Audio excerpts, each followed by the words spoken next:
नमस्ते बच्चों, शिक्षा सागर की इस ऑनलाइन प्लेटफॉर्म में आपका स्वागत है। बच्चों, हमने पिछली क्लास में फर्स्ट चैप्टर के बारे में थोड़ा इंट्रोडक्शन पढ़ा था और फर्स्ट चैप्टर को हमने लगभग समझ लिया था। अब उन्हीं सारी चीज़ों को हम क्या करेंगे, इसमें लिखेंगे। ठीक है, तो अपना फर्स्ट चैप्टर क्या था? रासायनिक अभिक्रिया एवं रासायनिक समीकरण। ठीक है, तो इसमें सबसे पहले हमें किसके बारे में जानना है? मैंने आपको कल बताया था कि सबसे पहले हम परिवर्तन के बारे में जानेंगे। साथ में इसको लिखते भी चलना, परिवर्तन के बारे में हम जानेंगे। अब परिवर्तन कितने प्रकार के होते हैं, इसको इसी प्रकार बनाना है आपको कि परिवर्तन दो प्रकार का होता है। एक तो होता है भौतिक परिवर्तन, और एक होता है रासायनिक परिवर्तन।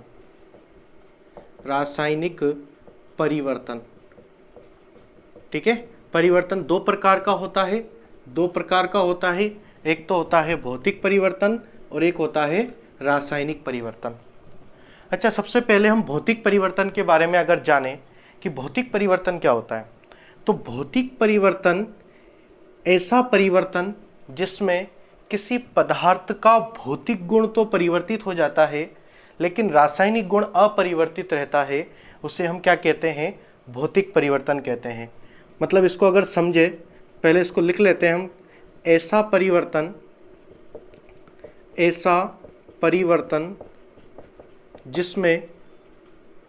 जिसमें पदार्थ का भौतिक गुण तो परिवर्तित हो जाता है, किंतु रासायनिक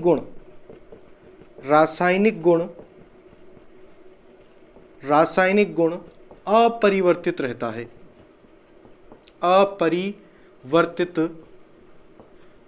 है।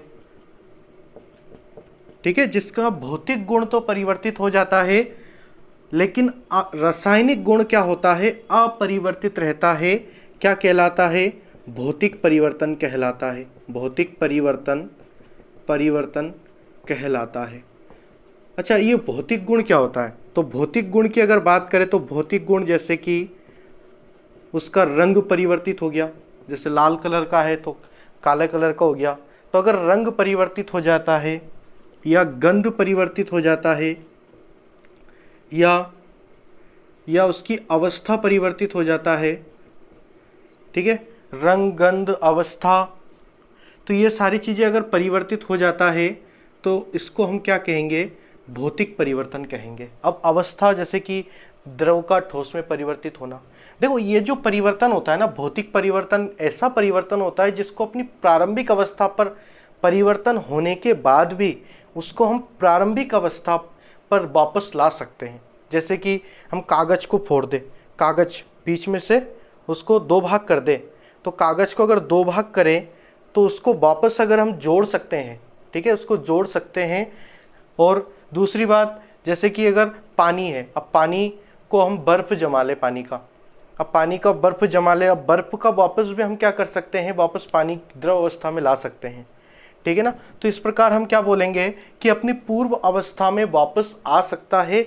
उस प्रकार के परिवर्तन को हम क्या कहते हैं? भौतिक परिवर्तन कहते हैं। उदाहरण के तौर पर इसमें हम क्या बात कर सकते हैं? बर्फ का पिघलना, ये क्या है? भौतिक परिवर्तन का उदाहरण है। बर्फ का पिघलना, कागज को फाड़ना, तो ये सारे क्या है? भौतिक परिवर्तन हुआ। ठीक है, ये परिवर्तन ऐसे 9th क्लास में आता है ना।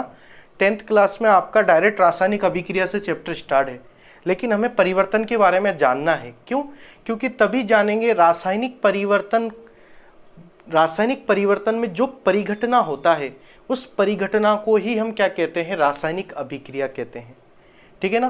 तो इसलिए हमें रासायनिक परिवर्तन के बारे में जानना है, रासायनिक परिवर्तन के बारे में जानना है तो भौतिक परिवर्तन के बारे में भी जान लेंगे।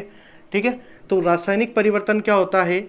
ऐसा परिवर्तन अच्छा, इसमें रासायनिक गुण अपरिवर्तित रहता है, ध्यान रखना, लेकिन भौतिक गुण परिवर्तित हो जाता है। इसमें हम क्या बोलेंगे, ऐसा परिवर्तन जिसमें पदार्थ का रासायनिक गुण परिवर्तित हो जाता है, क्या कहलाता है, रासायनिक परिवर्तन कहलाता है। रासायनिक परिवर्तन कहलाता है। ठीक है। अब रासायनिक परिवर्तन को, इसको अगर साधारणतः हम जाने, जैसे कागज को अगर हम फाड़ें तो क्या होगा, भौतिक परिवर्तन होगा, मतलब उसको हम वापस प्रारंभिक अवस्था में ला सकते हैं। अगर कागज को हम जला दें तो राख बन जाएगा। अब राख को तो वापस हम कागज के रूप में नहीं ला सकते ना, तो इसका मतलब इस प्रकार के परिवर्तन को हम क्या बोलेंगे, जिसमें उसमें रासायनिक परिवर्तित हो जाए। मतलब रासायनिक गुण का मतलब एक अवस्था, जब उस नया पदार्थ जो बनेगा, उस नए पदार्थ को वापस हम प्रारंभिक पदार्थ के रूप में नहीं ला सकते हैं, तो इस प्रकार की परिवर्तन को हम क्या बोलेंगे, रासायनिक परिवर्तन बोलेंगे। इसमें उदाहरण के तौर पर अगर बात करें तो जैसे लोहे पर जंग लगना,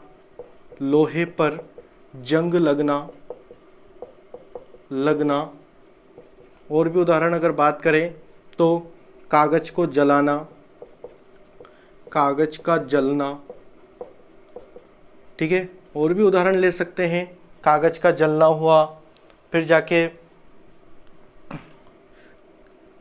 कोयले का दहन भी क्या है, एक प्रकार से रासायनिक परिवर्तन है। अब कोयले को जलाते हैं तो क्या हो जाता है, राख में परिवर्तित हो जाता है। अब राख को वापस हम प्रारंभिक अवस्था में नहीं ला सकते हैं, कोयले का दहन में भी क्या होता है, रासायनिक परिवर्तन होता है। ठीक है, तो ये तो हुआ भौतिक परिवर्तन और ये हुआ रासायनिक परिवर्तन। इसका स्क्रीनशॉट ले लेना। इसके बाद हम आगे अगर बात करें तो रासायनिक अभिक्रिया के बारे में बात करेंगे।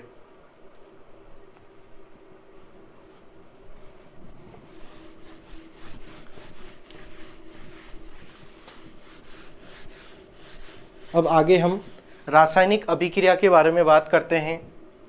देखो रासायनिक अभिक्रिया क्या होता है, अब चैप्टर में आते हैं ना, यहाँ से आपका चैप्टर स्टार्ट है। परिवर्तन तो क्या है, ये आपने 9th क्लास में भी पढ़ा था।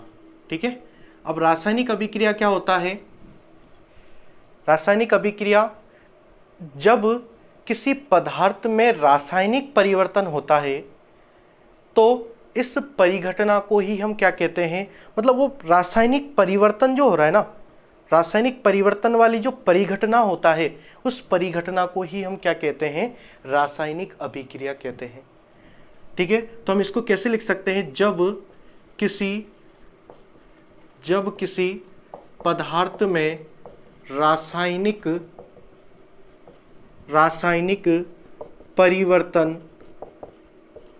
परिवर्तन होता है, यहाँ परिघटना ही क्या कहलाता है, यहाँ परिघटना ही रासायनिक अभिक्रिया कहलाता है। परिघटना ही रासायनिक अभिक्रिया कहलाता है। अब इसको देखो और एक प्रकार से हम परिभाषित कर सकते हैं। कैसे, मतलब ये जो परिघटना हो रहा है ना रासायनिक परिवर्तन के दौरान, जो कुछ भी हो रहा है उसके बीच में, जैसे कि हम क्या करें, किसी भी कोई भी, जैसे एक लवण का विलयन है, लवण मतलब जैसे कि NaCl ही मान लेते हैं, खाने का नमक, उसको पानी में घोल लिया हमने। अब पानी में घोल के उसमें गैस डाल दिया हमने, तो गैस डालने के बाद अब उसमें क्या हो रहा है, तो गैस डालने के बाद उसमें जो परिवर्तन, मतलब जो परिघटना हो रहा है ना उसके अंदर, उस परिघटना को ही हम क्या कहेंगे, रासायनिक अभिक्रिया कहेंगे। दूसरे प्रकार से अगर समझे, जैसे कि हम ऑक्सीजन को लेते हैं, ऑक्सीजन लिया हमने, ऑक्सीजन लेने के बाद वो ऑक्सीजन कहाँ पर जाता है, अपने फेफड़े में, फेफड़े से वापस कहाँ पर पहुँच जाता है, रक्त के द्वारा हृदय में, हृदय से सारे शरीर में पंप कर दिया जाता है। अब हृदय से सारे शरीर में पंप करने के बाद अब शरीर में क्या होता है, शरीर में एक प्रोसेस होता है। क्या प्रोसेस होता है कि ऑक्सीजन ग्लूकोज के साथ क्रिया करके उसको ऊर्जा के रूप में परिवर्तित करता है और साथ में क्या बनाता है, साथ में कार्बन डाइऑक्साइड गैस बनाता है। मतलब वो वहां पर जाके जो परिघटना हुआ ना वो वाला, उस परिघटना को ही हम क्या कहेंगे, रासायनिक अभिक्रिया कहेंगे। ठीक है, तो रासायनिक अभिक्रिया को हम अगर दूसरे शब्दों में परिभाषित करें कि कुछ क्रियाकारक आपस में क्रिया करके एक नया पदार्थ बनाता है, इस परिघटना को ही हम क्या कहेंगे, रासायनिक अभिक्रिया कहेंगे। इसको हम दूसरे प्रकार से भी परिभाषित कर सकते हैं, तो अथवा करके इसको भी लिख लेना कि जब कुछ क्रियाकारक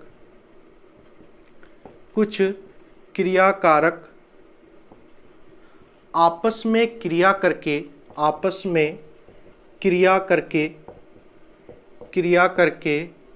एक नया पदार्थ बनाता है,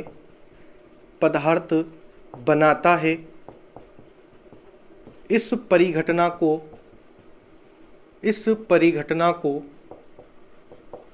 क्या कहते हैं हम, रासायनिक अभिक्रिया कहते हैं। रासायनिक अभिक्रिया कहते हैं। जैसे कि अगर हम बात करें कोयले का दहन हो रहा है, तो कोयले को हम जला रहे हैं। दहन का मतलब क्या होता है, जलाना। अब कोयला है, अब कोयला वो वाला नहीं जो लकड़ी से जो निकलता है कोयला हम जलाते हैं, तो वो वाला नहीं, वो जो खदानों से मिलता है ना, उस कोयले की बात किया जा रहा है। वो कोयला जो होता है ना, वो कार्बन का प्ररूप होता है, मतलब उसमें कार्बन होता है। अब उस कोयले को हम अगर जलाते हैं ना, तो क्या होता है पता है, जो कोयले को जला रहे तो उसमें से एक गैस निकलता है, उस गैस को हम बोलते हैं कार्बन डाइऑक्साइड गैस। तो जैसे कोयले के दहन से कार्बन डाइऑक्साइड गैस निकल रहा है, तो ये जो परिघटना हुआ, इस परिघटना को हम क्या कहेंगे, रासायनिक अभिक्रिया कहेंगे। जैसे इसमें उदाहरण की बात करें, कोयले को जलाने पर, कोयले का दहन करने पर, दहन का मतलब होता है जलाना, दहन करने पर CO2 है ना, carbon dioxide gas, CO2 gas का निकलना, ये क्या हो गया, एक प्रकार से रासायनिक अभिक्रिया का उदाहरण हो गया। ठीक है, कोयले का दहन करने पर कार्बन डाइऑक्साइड गैस का निकलना, तो ये एक प्रोसेस हुआ, तो इस प्रोसेस को हम क्या कहेंगे, रासायनिक अभिक्रिया कहेंगे। ठीक है, अब इसके बाद अगर हम बात करें, ये तो रासायनिक अभिक्रिया हुआ। अब हम बात करते हैं रासायनिक समीकरण के बारे में, कि रासायनिक समीकरण क्या होता है। फिर रासायनिक अभिक्रिया तो क्या हुआ, जिसमें रासायनिक परिवर्तन होता है, उसको हम रासायनिक अभिक्रिया कहते हैं। अब समीकरण क्या होता है, अब देखो रासायनिक अभिक्रिया में इतनी सारी चीज़ों को लिखते हैं। अब इस इतने बड़े प्रोसेस को हम क्या करेंगे, छोटे करके लिखना, या फिर हम क्या बोल सकते हैं, रासायनिक अभिक्रिया को प्रतीकात्मक रूप से व्यक्त करना, उसको हम क्या कहते हैं, रासायनिक समीकरण कहते हैं। आया समझ में, रासायनिक अभिक्रिया को प्रतीकात्मक रूप से व्यक्त करना, या फिर रासायनिक अभिक्रिया में होने वाले प्रोसेस मतलब होने वाले परिघटना को संक्षिप्त रूप में लिखना ही क्या कहलाता है, रासायनिक समीकरण कहलाता है।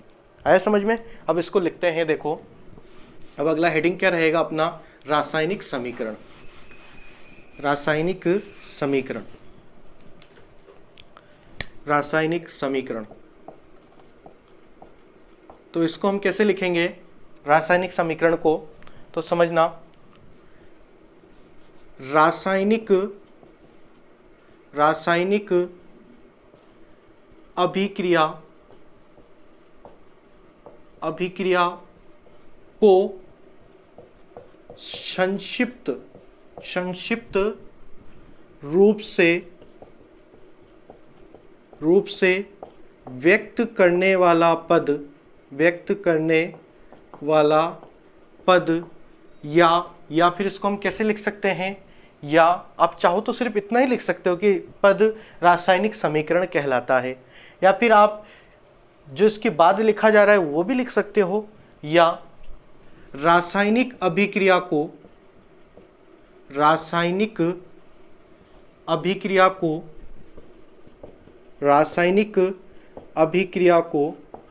देखो इन सारी चीज़ों को है ना, साइंस क्या है, समझना होता है।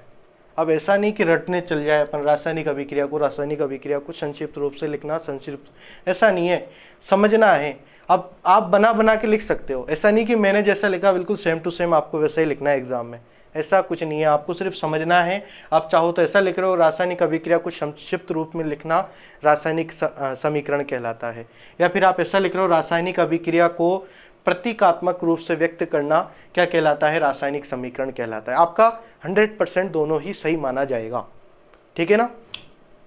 रासायनिक अभिक्रिया को प्रतीकात्मक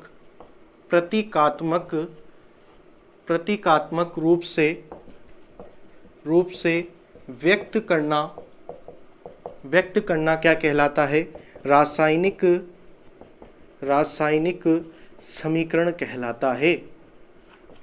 समीकरण कहलाता है। रासायनिक समीकरण कहलाता है, ठीक है। रासायनिक अभिक्रिया को प्रतीकात्मक रूप से व्यक्त करना ही क्या कहलाता है, रासायनिक समीकरण कहलाता है। अब इसको उदाहरण के तौर पर अगर हम समझे, जैसे कि हमने कोयले का दहन के बारे में बताया था। अब इसको हम क्या करेंगे कि कोयला, ये हमने कोयला लिया। अच्छा, कोयला जो होता है वो क्या होता है, कार्बन के रूप में होता है ना, तो इसको हम कार्बन के रूप में लिख सकते हैं, कोष्टक में कोयला लिख देते हैं। दहन का मतलब हम क्या कर रहे हैं, ऑक्सीजन के साथ क्रिया करवा रहे हैं। ऑक्सीजन की उपस्थिति में उसका क्या किया जा रहा है, दहन किया जा रहा है, मतलब उसको जलाया जा रहा है। तो यहाँ से कौन सा गैस निकल रहा है, कार्बन डाइऑक्साइड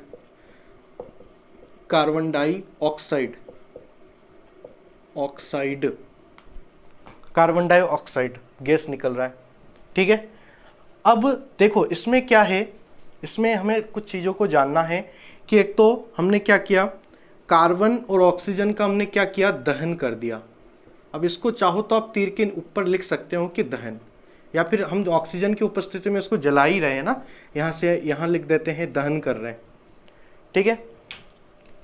अब कार्बन, देखो इसमें हमने क्या किया कि जो रासायनिक अभिक्रिया में क्रिया करके, मतलब अभिकारक, जो क्रियाकारक आपस में क्रिया करता है, जो क्रिया करता है, ये क्रिया करते हैं, इनके बीच में हम क्या करते हैं, प्लस का चिन्ह लगाते हैं, और फिर उसको तीर का निशान, मतलब जो नया बनता है उस नए बनने वाले पदार्थ को हम तीर के निशान के दूसरी तरफ लिखते हैं। बस ये प्रतीकात्मक रूप से, अब देखो कितना संक्षिप्त हो गया, उसको लिखना, संक्षिप्त रूप से लिखना ही क्या कहेंगे हम, रासायनिक समीकरण कहेंगे, ठीक है।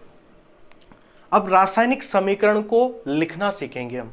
अच्छा, इसमें एक दो चीज हमें याद रखना है कि जो रासायनिक अभिक्रिया में भाग लेता है ना, ये रासायनिक अभिक्रिया में भाग ले रहा है, इस भाग लेने वाले पदार्थों को हम बोलते हैं क्रियाकारक या अभिकारक। कभी कभार एग्जाम में पूछ लिया जाता है कि क्रियाकारक या अभिकारक किसे कहेंगे, तो जो रासायनिक अभिक्रिया में भाग लेता है उसे क्रियाकारक या अभिकारक कहते हैं, और जो नया बनता है उसे हम उत्पाद कहते हैं। आया समझ में। तो यहाँ पर हम इसको पहले क्रियाकारक और उत्पाद के बारे में जानेंगे, तो साथ में लिखते चलना, नोट्स बनाते जाना। क्या हेडिंग डालेंगे हम, क्रियाकारक। अब क्रियाकारक किसे कहेंगे, क्रियाकारक, या इसको हम क्या बोलेंगे, अभिकारक। अभिकारक कैसे भी आ सकता है एग्जाम में, दोनों याद रखना हमें। क्रियाकारक या अभिकारक किसे कहेंगे, जो पदार्थ रासायनिक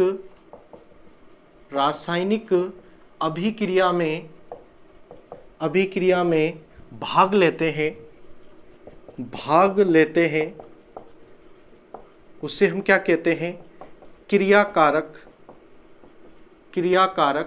या अभिकारक कहते हैं। जो रासायनिक अभिक्रिया में भाग लेता है उसे हम क्रियाकारक या अभिकारक कहते हैं। जैसे कि हमने कार्बन और ऑक्सीजन को लिखा कि कार्बन और ऑक्सीजन भाग ले रहा है, तो उन दोनों को हम क्या कहेंगे, क्रियाकारक कहेंगे, है ना।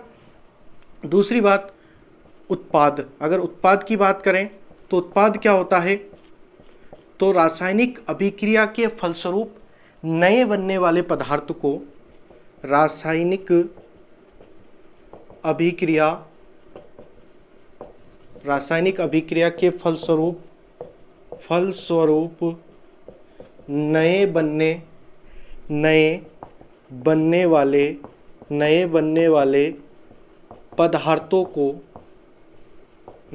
वाले पदार्थों को हम क्या कहते हैं? उत्पाद कहते हैं। उत्पाद कहते हैं। ठीक है, जो रासायनिक अभिक्रिया में नया बनता है उसको हम क्या कहते हैं? उत्पाद।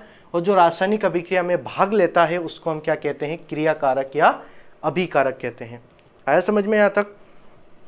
अब देखो इसके आगे की बात करें, ये तो हो गया आपका क्रियाकारक और अभिकारक के बारे में। अच्छा, अब कुछ परिघटना हमें कैसे पता लगे कि रासायनिक अभिक्रिया हुआ है या नहीं हुआ है ना? तो उसके बारे में भी हमें जानना है कि किस परिघटनाओं के द्वारा हमें पता लगेगा।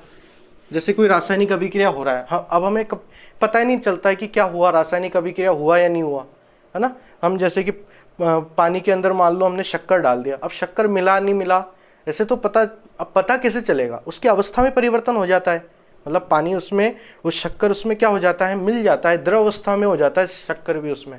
तो इसका मतलब हम क्या बोलेंगे कि हाँ शक्कर मिल गया। तो हमें पता कैसे लगेगा, है ना? तो पता कैसे लगेगा तो उसके बारे में जानेंगे। तो निम्न, एक स्टार डाल के लिख लेना इसको, कि निम्न स्थितियों के आधार पर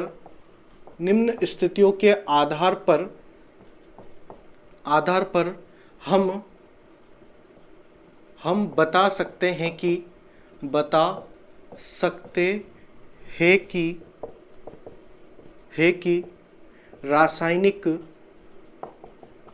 रासायनिक अभिक्रिया हुआ है या नहीं,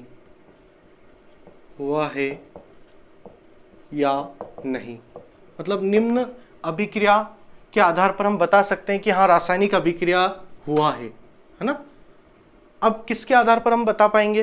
कि एक तो उसका क्या हो जाएगा, या तो रंग में परिवर्तन हो जाएगा, रंग में परिवर्तन हो गया मान लो, तो हम बता देंगे कि हाँ रासायनिक अभिक्रिया हुआ है। इसका मतलब अगर उसकी अवस्था में परिवर्तन हो गया,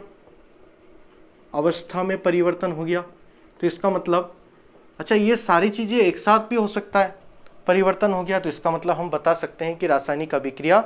अच्छा, इसमें एक खास बात है कि उसका केवल भौतिक गुण नहीं, रासायनिक गुण भी परिवर्तित हो जाना चाहिए, ध्यान रखना, तभी रासायनिक अभिक्रिया हुआ। ऐसे रंग में परिवर्तन होने से काम नहीं चलेगा, उसका रासायनिक गुण भी परिवर्तित हो जाता है। तो हमें तो पता चल रहा है कि रासायनिक अभिक्रिया के बारे में पढ़ रहे हैं, तो इसका मतलब हमें रासायनिक अभिक्रिया में रासायनिक परिवर्तन हो रहा है या नहीं हो रहा है उसके बारे में पता लगाना है। ठीक है, तो रासायनिक अभिक्रिया तो पहले से पता है कि रासायनिक अभिक्रिया ये हो रहा है यहाँ पर। अब हमें ये पता करना है कि क्या हुआ है, क्या हो गया क्या रासायनिक अभिक्रिया। तो उसके बारे में पता करने के लिए हम क्या देखेंगे कि उसमें रंग में परिवर्तन हुआ क्या, अवस्था में परिवर्तन हुआ क्या। ठीक है, तो ये सारी चीज़ें हम जानेंगे उसमें, या गैस का निष्कासन हुआ या तापमान में परिवर्तन हुआ, तो ये सारी चीज़ें हम क्या जानेंगे। जैसे गैस का निष्कासन, अगर गैस निकल गया तो उसके आधार पर भी हम क्या जान सकते हैं कि हाँ रासायनिक अभिक्रिया। इसको हम उत्सर्जन भी कह सकते हैं, गैस का निष्कासन या उत्सर्जन हुआ है तो इसका मतलब हम कहेंगे कि हाँ रासायनिक अभिक्रिया हुआ है। या फिर हम क्या बोलेंगे, अगर तापमान में परिवर्तन हो जाए, कोई पदार्थ क्या हो जाता है, कभी रासायनिक अभिक्रिया के फलस्वरूप पात्र गर्म हो जाता है। जैसे कि आपने देखा होगा चूना होता है, चूना, कल मैंने आपको बताया था कि चूना को हम क्या करते हैं, जब चूने को टिन में रखे, उसमें जब पानी मिलाते हैं, अब पानी मिलाते ही क्या हो जाता है, इतना तेजी से अभिक्रिया होता है और वो टिन जो है, जिस टिन में हम उसको रखते हैं वो टिन भी क्या हो जाता है, गर्म हो जाता है। मतलब उसको जिस पात्र में रखा जाता है उसको कभी भी प्लास्टिक के पात्र में नहीं मिलाया जाता है चूने को, कभी देखना घर पे जिसको हम पुताई करते हैं, है ना। अच्छा, तो तापमान में परिवर्तन हो जाता है कभी कभार, तो तापमान में परिवर्तन, तो ये सारी चीज़ें अगर हो रहा है तो इसका मतलब हम क्या बोलेंगे कि हाँ रासायनिक अभिक्रिया। सारी चीज़ें एक साथ होना जरूरी नहीं है, कोई भी एक चीज़ अगर इसमें दिख रहा है या दो चीज़ दिख रहा है तो उसके आधार पर हम क्या बता पाएंगे कि रासायनिक अभिक्रिया हुआ है। ठीक है, तो इसका स्क्रीनशॉट ले लेना एक बार।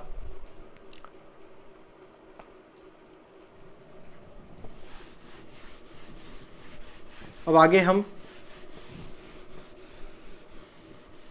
रासायनिक समीकरण को लिखना सीखेंगे कि रासायनिक समीकरण को हम कैसे व्यक्त करते हैं, उसको लिखने का तरीका क्या होता है।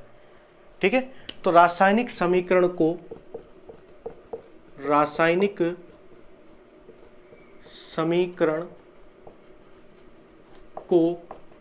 लिखना। अब देखो रासायनिक समीकरण को हम कैसे लिखते हैं। अच्छा, वो तो हमने क्या किया था, कार्बन को ऑक्सीजन के साथ क्रिया करवाया था तो कार्बन डाइऑक्साइड गैस निकला। अब उसको भी हमें प्रतीकात्मक रूप में लिखना होता है। तो इसमें सबसे पहला पॉइंट क्या है, जैसे कि कोई रासायनिक अभिक्रिया हुआ है, ये कार्बन है, ये ऑक्सीजन के साथ क्रिया करके क्या बना रहा है, कार्बन डाइऑक्साइड गैस बना रहा है। तीर का निशान बनाना है और तीर की निशान की दिशा के उधर क्या बनाना है, हमें क्या बनाना है, उत्पाद को बनाना है। तो इसमें देखो लिखने की तरीका क्या होगा, क्रियाकारक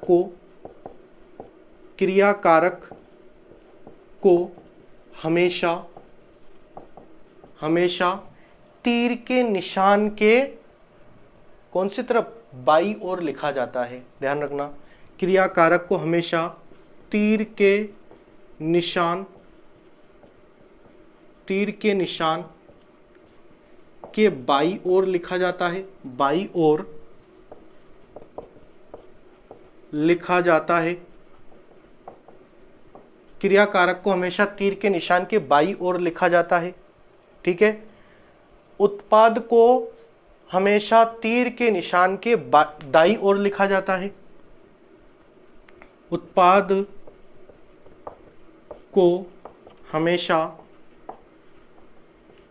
तीर के निशान के दाई ओर लिखा जाता है। ठीक है, और तीर के निशान की दिशा हमेशा क्रियाकारक से उत्पाद की ओर होना चाहिए, ये भी ध्यान रखना। तीर के निशान की दिशा हमेशा क्रियाकारक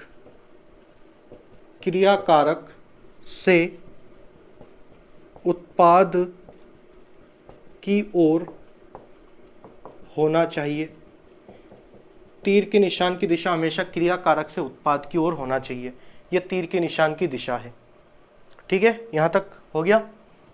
अब इसमें देखो बहुत सारी चीज जानने योग्य है कि रासायनिक समीकरण को लिखते वक्त अगर तापमान भी जरूरी होता है। कभी कभार किसी को अगर परिवर्तित करना है ना, तो कभी कभार फिक्स तापमान होता है कि इसको इतने तापमान पर ही परिवर्तित किया जाए। जैसे कि एक रासायनिक अभिक्रिया आता है जिप्सम जानते हो। अच्छा, आप जानते होंगे पीओपी के बारे में, प्लास्टर ऑफ पेरिस। क्या होता है, जो खिलौने वगैरह बनते हैं ना, प्लास्टर ऑफ पेरिस की मूर्तियां भी बनते हैं, तो वो सारे पीओपी के बनते हैं। अब अगर हम क्या करें, इस पीओपी को बनाने में प्लास्टर ऑफ पेरिस, अच्छा वो हड्डी टूटने पर जो अपना जो पट्टी होता है प्लास्टर ऑफ पेरिस का, उसमें हड्डियों को जोड़ने के लिए भी इसका उपयोग किया जाता है। अच्छा, तो इसको बनाने के लिए हम क्या करते हैं, जिप्सम का उपयोग करते हैं। अब जिप्सम को 373 केल्विन तापमान पर गर्म करने पर ही पीओपी प्राप्त होता है। अगर इससे ज़्यादा तापमान पर गर्म करेंगे ना तो पीओपी नहीं बनेगा, और कम तापमान पर भी गर्म करेंगे तो सिर्फ जिप्सम ही रहेगा। वो ध्यान रखना, उसको फिक्स तापमान, इतने तापमान पर ही गर्म किया जाता है। तो इसका मतलब किसी रासायनिक अभिक्रिया में अगर तापमान को, वायु दाब मतलब दाब जो उसका प्रेशर है, उस प्रेशर को भी व्यक्त करना हो तो उन सारी चीज़ों को हम किसके ऊपर, तीर के निशान के ऊपर व्यक्त करते हैं, है ना। तो इसको भी याद रखना, किसी भी रासायनिक अभिक्रिया में तापमान, दाब आदि को, दाब हुआ या फिर एक रहता है उत्प्रेरक के बारे में भी हम जानेंगे ना। तो उत्प्रेरक क्या होता है इसके बारे में भी हम जानेंगे। देखो उत्प्रेरक होता क्या है, ऐसे कभी कभार कुछ कुछ रासायनिक अभिक्रिया ऐसा होता है कि बहुत धीरे धीरे होता है, या फिर कोई रासायनिक अभिक्रिया ऐसे होता है जो बहुत तेजी से हो जाता है, बहुत तेजी से हो जाता है, पलक झपकते हो जाता है। जैसे कि अगर NaCl में HCl मिलाते हैं ना, तो बहुत तेजी से, इतनी तेजी से अभिक्रिया होता है कि कभी कभार वो जिस फ्लास्क में हम मिलाते हैं ना, उसको टूटने का डर रहता है उसमें।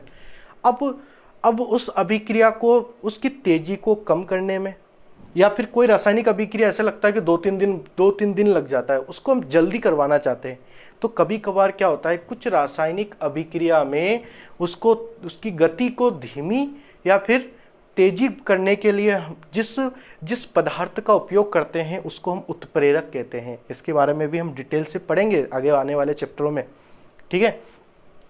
तो उत्प्रेरक जो रासायनिक अभिक्रिया की गति का निर्धारण करता है, कभी बढ़ा देता है तो कोई सा उत्प्रेरक उसको घटा देता है। जैसे हमारे शरीर में है ना, हर क्रिया के लिए उत्प्रेरक काम में आता है। जैसे माल्टोज को माल्टेज में परिवर्तित करने के लिए, तो अलग अलग हर रासायनिक, मतलब हर, जैसे बसा का अपचयन, और शरीर में जो उत्प्रेरक काम में लेते हैं ना, जो उत्प्रेरक काम आता है उसको हम एंजाइम कहते हैं। और एंजाइम के बारे में तो आपने सुना होगा, एंजाइम, शरीर में ये एंजाइम होता है। तो एंजाइम जो होता है ना, उस एंजाइम को ही उत्प्रेरक कहते हैं, ध्यान रखना। तो किसी भी रासायनिक अभिक्रिया में तापमान, दाब, उत्प्रेरक आदि को तीर के निशान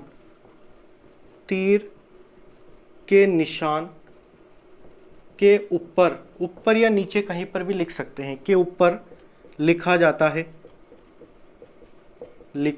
है। रासायनिक अभिक्रिया में तापमान, दाब, उत्प्रेरक, किसी भी को काट देते हैं। रासायनिक अभिक्रिया में तापमान, दाब, उत्प्रेरक आदि को तीर के निशान के ऊपर लिखा जाता है, ठीक है।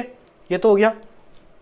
अब इसके आगे अगर और भी बात करें, अगर कोई रासायनिक अभिक्रिया, अब देखो इसमें ना ऐसे बहुत सारी चीज़ें हैं ऐसे पढ़ने के लिए कि कोई रासायनिक अभिक्रिया में अगर मान लो उत्क्रमणीय रासायनिक अभिक्रिया हो, है ना, तो आपकी किताब में देखो इतना सारा डिटेल है नहीं उत्क्रमणीय वगैरह। उत्क्रमणीय का मतलब क्या होता है, कोई रासायनिक अभिक्रिया ऐसा होता है जो क्रियाकारक से उत्पाद में भी परिवर्तित होता है और उत्पाद वापस क्रिया करके क्रियाकारक भी बनाता है, मतलब दोनों दिशाओं में चलता है अभिक्रिया। और ऐसा रासायनिक अभिक्रिया पता है किसमें होता है, आप जिस मोबाइल को देख रहे हो ना, इस मोबाइल में होता है। कैसे, जैसे कि आप जब चार्ज करते हो तो चार्ज हो रहा है ना, और इधर से हम उसको देख रहे हैं तो डिस्चार्ज भी हो रहा है।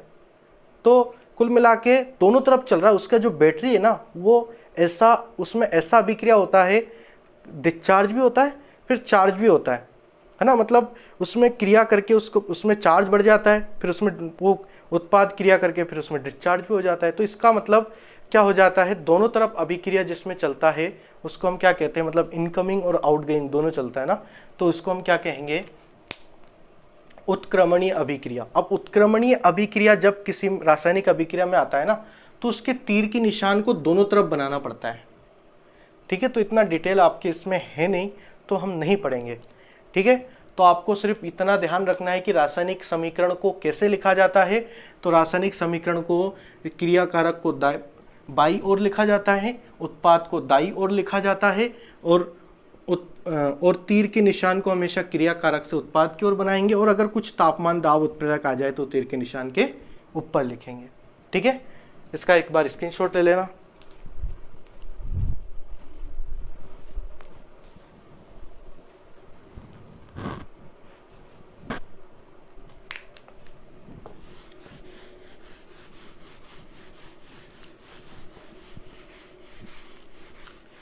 अब इसके आगे हम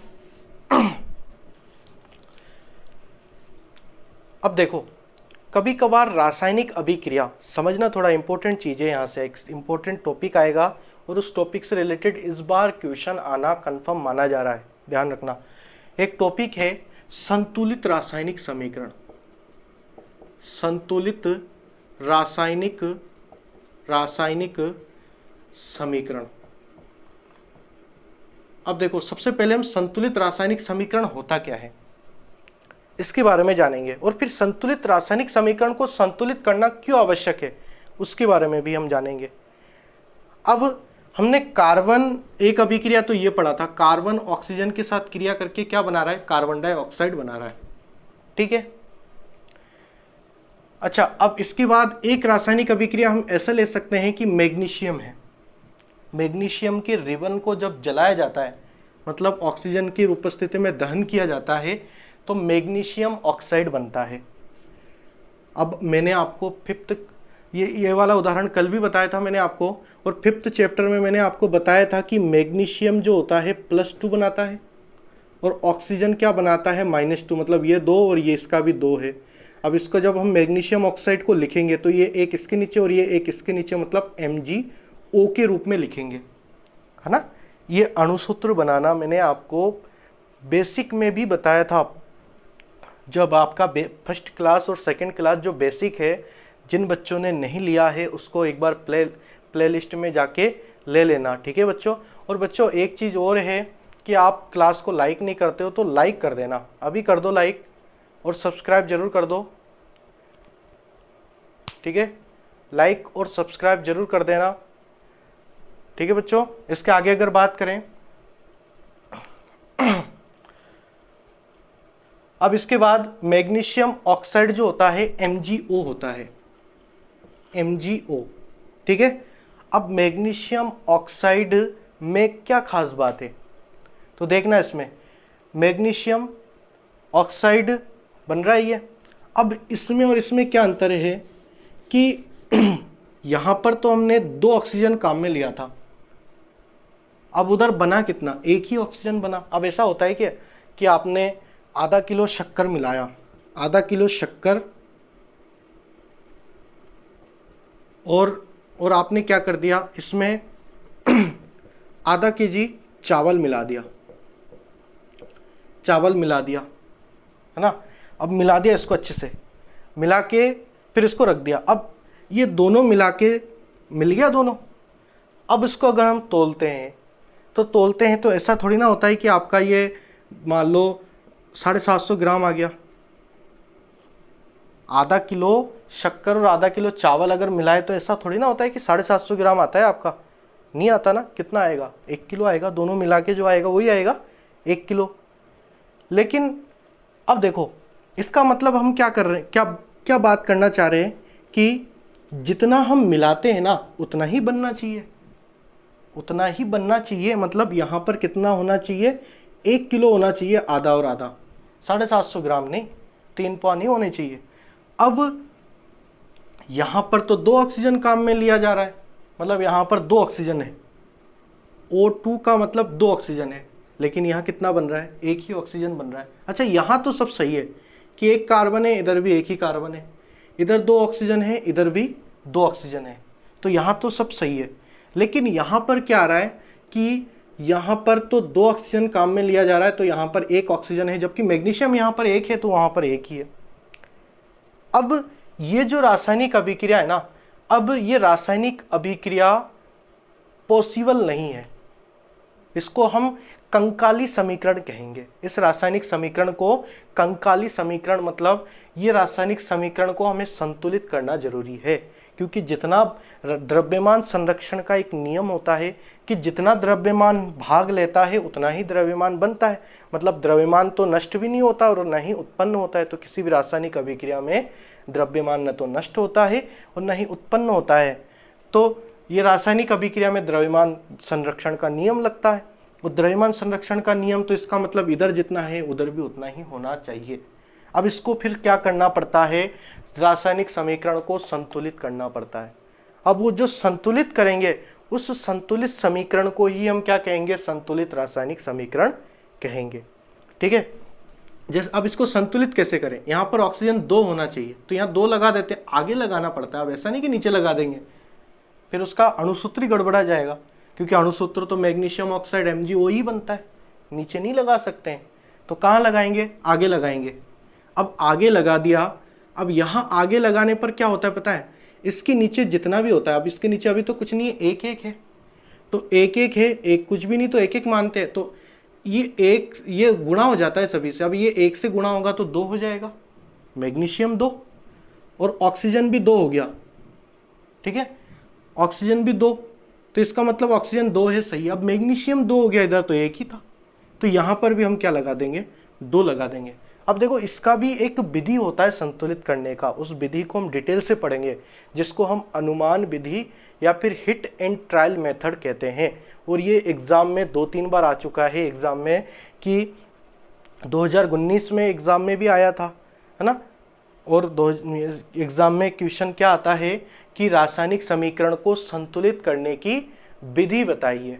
रासायनिक समीकरण को संतुलित करने के लिए कौन सी विधि का उपयोग करते हैं? तो रासायनिक समीकरण को संतुलित करने के लिए हम अनुमान विधि या फिर हिट एंड ट्रायल मेथड कहते हैं उसको ना, अनुमान विधि को ही हिट एंड ट्रायल मेथड के द्वारा संतुलित किया जाता है।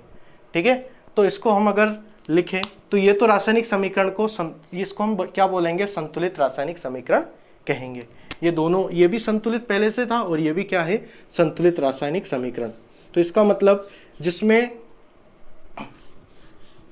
जिस समीकरण में, इसमें हम क्या लिखेंगे, जिस समीकरण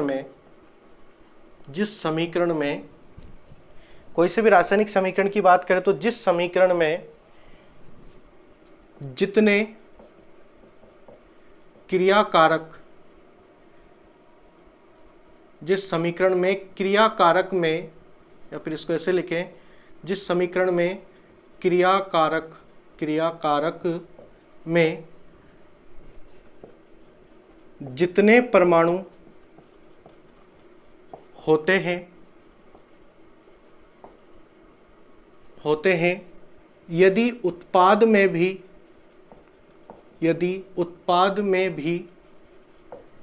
उतने ही परमाणु हो तो उस समीकरण को हम क्या कहेंगे, संतुलित रासायनिक समीकरण। तो उस समीकरण को संतुलित रासायनिक समीकरण कहते हैं, संतुलित रासायनिक समीकरण कहते हैं। अच्छा, इसमें अगर उदाहरण की बात करें तो अभी जो 2 उदाहरण लिखा था कि कार्बन में ऑक्सीजन को मिलाते हैं, तो ये तो पहले से संतुलित है।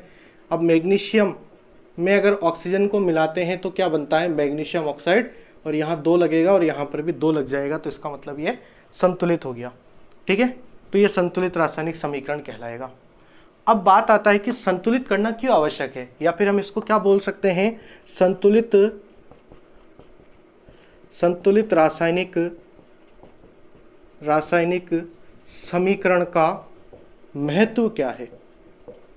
महत्व क्या है, संतुलित रासायनिक समीकरण का महत्व क्या है?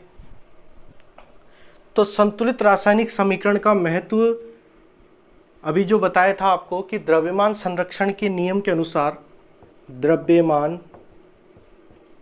संरक्षण के नियम के अनुसार जितने परमाणु, या फिर इसको हम क्या बोल सकते हैं, द्रव्यमान संरक्षण के नियम के अनुसार द्रव्यमान को न तो उत्पन्न कर सकते हैं और न ही नष्ट कर सकते हैं।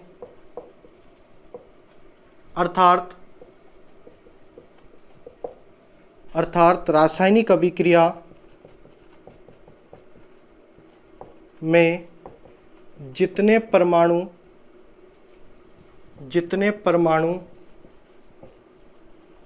भाग लेते हैं, जितने परमाणु अभिक्रिया में भाग लेते हैं, जितने परमाणु अभिक्रिया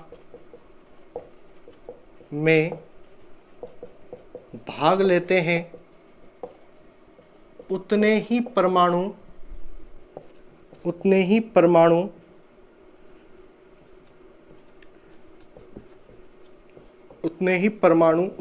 में बनना चाहिए।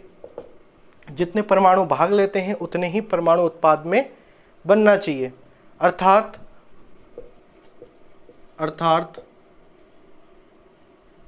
अर्थात रासायनिक समीकरण में द्रव्यमान संरक्षित रहना चाहिए। अर्थात रासायनिक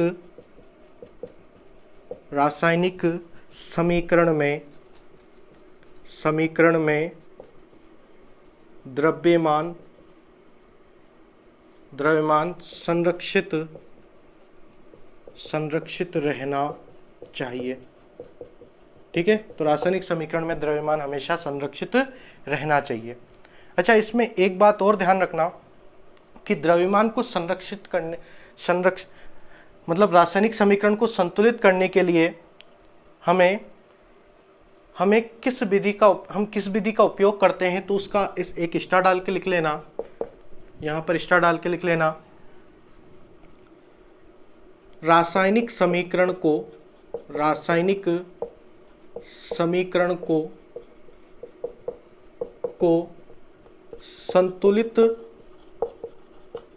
संतुलित करने के लिए अनुमान विधि याद रखना इसको, अनुमान विधि और कोष्टक में इसको हम क्या लिख सकते हैं, हिट एंड ट्रायल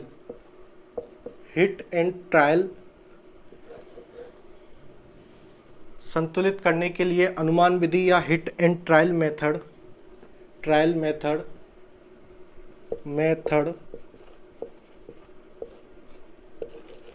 का उपयोग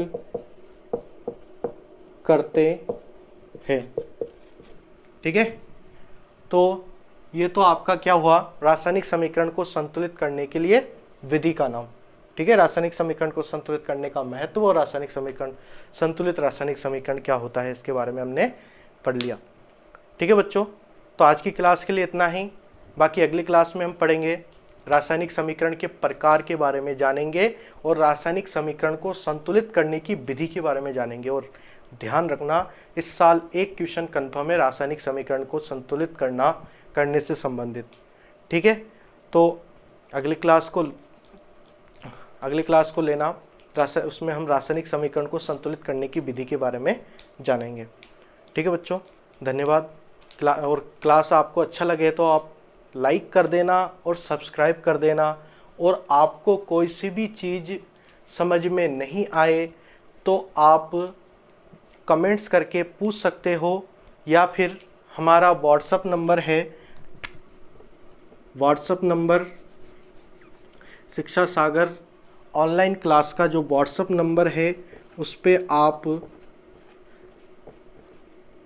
आप मैसेज करके कोई सी भी समस्या है उसके बारे में जान सकते हो। ठीक है, सारे कोर्स के बारे में जान सकते हो, कब क्या होगा, तो सारी चीज़ें आप यहाँ से समझ सकते हो। ठीक है, धन्यवाद बच्चों।